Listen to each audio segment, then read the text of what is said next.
trial of Amber Hilberling is a story that 2 News has followed since the beginning. And tonight, Dateline NBC examines the case during a special 2-hour episode. Dateline correspondent Andrea Canning joins us now from New York. And Andrea, tell us why Dateline decided to look into this case.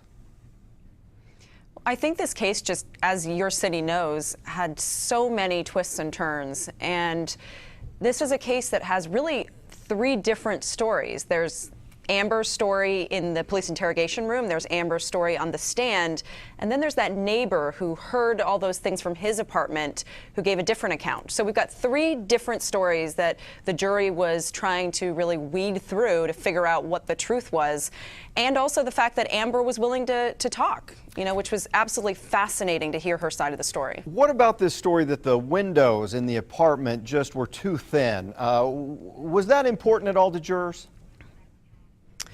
It was a big part of the defense's case because they said basically, Amber had no idea that if she just pushed him that he would be able to go through a window. I think most people think it'd be hard to go through a window, but they argued that this was like almost picture glass window and that while it does meet code, it's very outdated. One expert testified that he would never put that kind of glass in a high rise and that it was far too thin and it was kind of an accident waiting to happen. So that was definitely something that was front and center in the case. Did she really think, because you've sat down with her and talked with her, did she really think in her heart of hearts that she was not guilty of this crime? She completely had faith in the justice system that this was an accident and that no one could ever find her guilty of murder, of all things, because in her mind all she did was she gave her husband a shove and he went out the window and she just was in complete shock that it happened.